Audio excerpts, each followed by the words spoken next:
Start with Tom, then Ravi. So, Kel'el, maybe for you, but both of you, if you'd like. You guys got off to a good start, had an 11-point lead 15 minutes in the game, and obviously it went from there. We asked Coach Woodson about just the energy and effort that went into that. Did you guys see some sort of lack of energy and effort among yourselves, though, too, out there when they were making that run? For sure. I mean, we didn't really. I mean, we came out in the second half.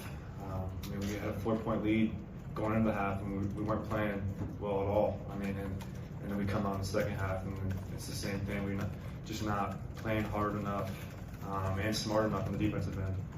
We had a lot of unnecessary fouling, and then just a bunch of miscues that's really just on us. That we can't have this late in the season.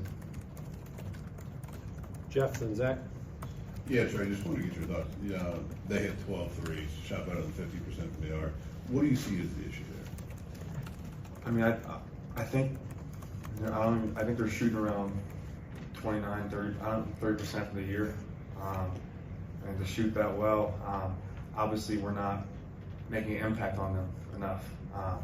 They got a lot of open shots, and like I said, that just goes back to our miscues and the things we weren't doing, talking enough, and there's all those little things that went into the preparation that we didn't do. So we got to be better. Zach, then right here. I guess for either of you guys, particularly there in the second half, I think Coach Woodson said that Penn State was just kind of dictating a lot. Just what couldn't you guys kind of pull together to sort of push back against them once maybe I think they started on like a 22-7 run there after halftime? Yeah, they were just playing harder than us, and I mean it's hard to really get a flow on offense when you can't get stops. And I think our offense comes from being able to get stops and run and doing certain things. So if we don't get stops, we're not going to be able to flow on offense, and that's just it's going to be a spiral and an impact on our offense when we're bad on defense. Right here, then Mike. Trey, you mentioned the miscues on defense kind of switching, so I guess with that miscommunication aspect, is that stemming mostly from preparation? I guess how can you go about changing that moving forward? I think just being in the moment and being confident in what we're doing. Coach gives us a game plan, we got to follow it and do it. So I think there's miscommunication is kind of just being hesitant, but we gotta kind of break out of that shell and talk to each other and find ways to get stops. And it's all of us. It's not just one guy. It was all 5 guys on the court tonight, and it showed. Mike, then we'll wrap with Daniel. Being flat in the second half and kind of, do you feel like you're a little worn down at this point with the injuries and kind of the up and down nature of the season? Did that contribute to that, or is that just something unique to this game where you just didn't have it in the second half maybe?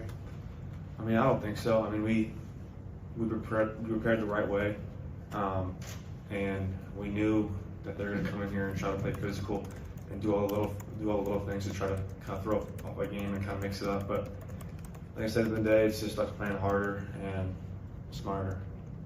Last question, Daniel. Yeah, Trey, Woodson mentioned a lack of fire. How do you go about fostering more fire, and then kind of what were the conversations you all had in that second half run about trying to create that more, I guess, fight at the end?